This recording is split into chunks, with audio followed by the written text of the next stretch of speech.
And all this week, we are examining what America is and has become in the aftermath of September 11th with a 5-part documentary series. It's a collaboration between ABC News Live and ABC's investigative unit.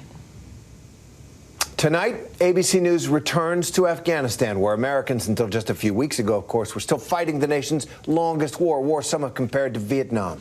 Take a look at a little bit of the piece tonight. Brandon was shot and killed on a mission in close ambush in Kunar in September of 2008. It was a pretty standard patrol. We were done with our mission for the day, coming back and close to a spot where a unit had been ambushed earlier. We had aircraft overhead, helicopters watching out for us, so felt pretty safe. About 40 minutes of driving and we'd be back. When all of a sudden I got a call over the radio that our helicopters had checked off station to go refuel. They left, and not 10 seconds later, my Humvee pulled around the corner and saw the Humvee that Sergeant Farley was in just getting lit up by everything you could imagine. He was killed almost immediately. He was working as a gunner that day, so he was up in the gunner's hatch. It's the worst day of my life, by far, and hopefully remains so, because I can't imagine going through anything worse than this. That's tonight our Chief Global Affairs Correspondent, Martha Raddatz, who's reported alongside these troops for all these years, Martha, throughout the war, and is also featured in tonight's episode. She joins us live now. So, Martha, clearly with all the news surrounding the recent withdrawal from Afghanistan, which you've been covering, and every time we hear about a casualty, we ask, why were we there? What did the U.S. get for all the lives lost there? Well, that's certainly the question on everyone's mind right now, Terry, especially from how this war ended for America in such a tragic and deadly and chaotic way. I think the troops and soldiers and airmen and Marines who I talked to say they were fighting for one another. They were fighting for our country. But the problem is, when you look back on the history of this war, some of your previous guests have said, it is unclear what the strategy was or how they viewed the end of this war. Did we get Osama bin Laden? Yes. Is al-Qaeda mostly defeated? From what we know, that is true. But that probably happened about 10 years ago. And even senior officials who I talk to now look back, including the former chairman of the Joint Chiefs of Staff, Mike Mullen, who told me we probably should have gotten out of there after Osama bin Laden was killed. But for all those years, and I know as Americans we take pride in the fact that young girls are being educated. Education is opened up across Afghanistan.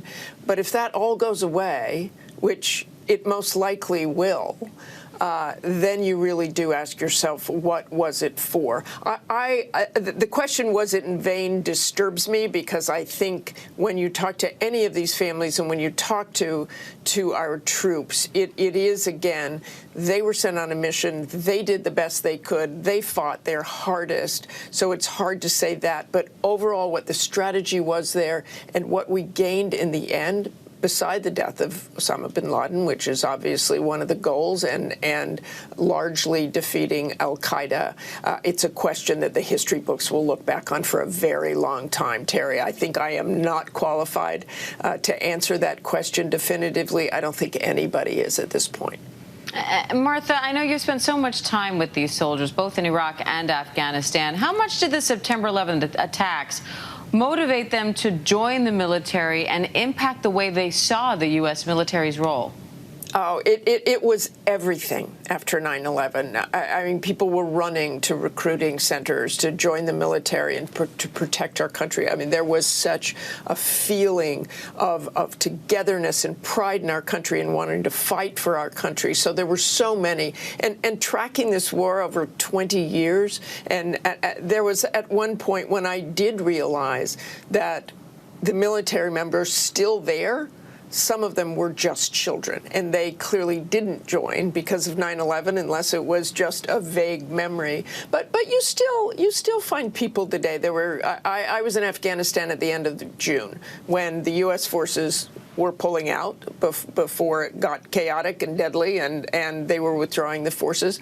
And there were some 20-year-olds there who, they didn't remember 9/11 at all.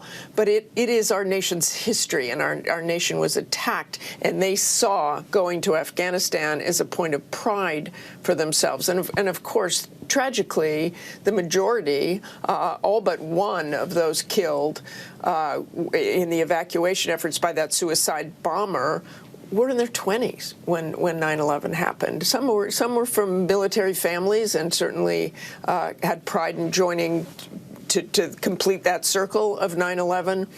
But boy, they were just babies. And Martha, this episode also features America's controversial decision to invade Iraq, which I covered as White House correspondent. I've had a lot of time to reflect on that over the days, because that decision was ultimately blamed on flawed intelligence about weapons of mass destruction in Iraq, and even more deeply flawed intelligence, really minimal intelligence on a supposed relationship between Saddam Hussein and al-Qaeda. It's like the Bush administration, it seems to me in retrospect, after the shock and trauma of 9/11, just worst case scenario at everything. So what do we hear from Bush administration officials today? And they really did. I think the key member, as you know well, Terry, was Colin Powell. Colin Powell was the most respected man pretty much in the world, right behind Mother Teresa, I think. And as Secretary of State, the Bush administration relied on Colin Powell to go to the UN and talk about whatever intelligence they had. He ultimately is the person who convinced the world that the United States should go into Iraq and that there were nuclear weapons. And today, I think Colin Powell looks back on that as a very big mistake. I certainly think a lot of people do, that they look back on that. There were no weapons of mass destruction. We pulled very important special operations forces out of Afghanistan, took our eye off the ball, and poured it all into Iraq. And you can probably ask the same question, Terry. What was Iraq all for? And probably that is an easier question to answer, that you really can throw up your hands and wonder what that was for. All right, Martha Raddatz, thanks for that. And you can catch episode 3 of that 5-part documentary series tonight at 8:30 Eastern on ABC News Live. New episodes of 9/11 20 years later, The Longest Shadow, premiere all week on Hulu. Hi, everyone. George Stephanopoulos here. Thanks for checking out the ABC News YouTube channel. If you'd like to get more videos, show highlights, and watch live event coverage, click on the right over here to subscribe to our channel. And don't forget to download the ABC News app for breaking news alerts. Thanks for watching.